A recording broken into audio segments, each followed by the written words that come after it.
Yes. When you go to see a show, do you expect to see the performer sing live? Britney Spears has gotten flack over lip syncing in the past, and she was asked about it in a radio interview in Israel where she was giving a show. Take a listen. How much of your show is with playback, backed up with playback? How much of it is live? I'm glad you're addressing this question because it's really funny. A lot of people think that I don't sing live. I usually, because I'm dancing so much, I do have a little bit of playback, but there's a mixture of my voice and the playback. It really pisses me off because I'm busting my out there and singing at the same time. Nobody ever really gives me credit for it, you know.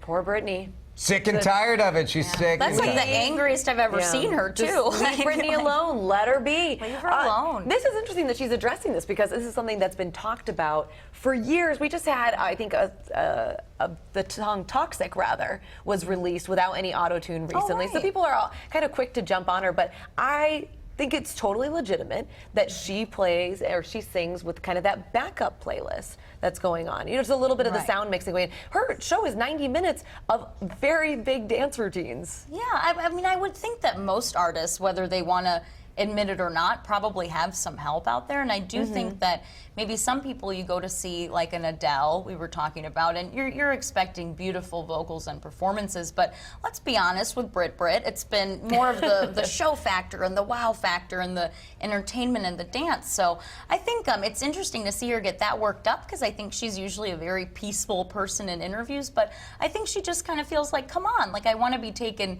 seriously enough. She's been able to have a career for this long and stay relevant and have a show in Vegas. I think she's can defensive. You tell I'm a fan? She's defensive about it because she knows it's not as good as it would be if she could do it all. And she can. Totally. The production value of these shows, it's crazy. Crazy. So if you haven't seen a pop concert in the last, say, 5 years, then I think you probably don't have an understanding as to how much goes into it. So, like, I saw Miley Cyrus in concert. Not going to apologize. Not going to apologize. She's actually a for it. really good singer. She's a great singer. And part of the thrill of going to that show was hearing Miley sing. And you're like, man, she can sing. And I feel like it was still a big production, but it's not quite to the acrobatic or dancing level that you see at a Britney Spears concert. No. And maybe people get it. I feel like there's a generational divide where the younger generation is like, of course there's a backup track. But I think some people are like, you feel kind of cheated. You're like, if I want to hear a backup track, I just play the song on my phone. No, I think that's kind of the way that, like you said, the people used to think. Now it's all about that show and being there and feeling the energy. And she still does sing for a good portion of the show. And I think that a lot of people do that as well. Nina and I both saw Beyonce. And there were some times where I was like, I think this is a track that's being played. But then other times where you could definitely tell she was singing. And do you care? She Like, did it well. if she did the whole show with a backup track, would you care? Beyonce, I think I would have cared. Yeah, because she has a beautiful voice. You want to hear the real thing. Britney, I don't care. That's why Yeah, Britney's just defensive about it. dance, She wants to be Britney. taken seriously.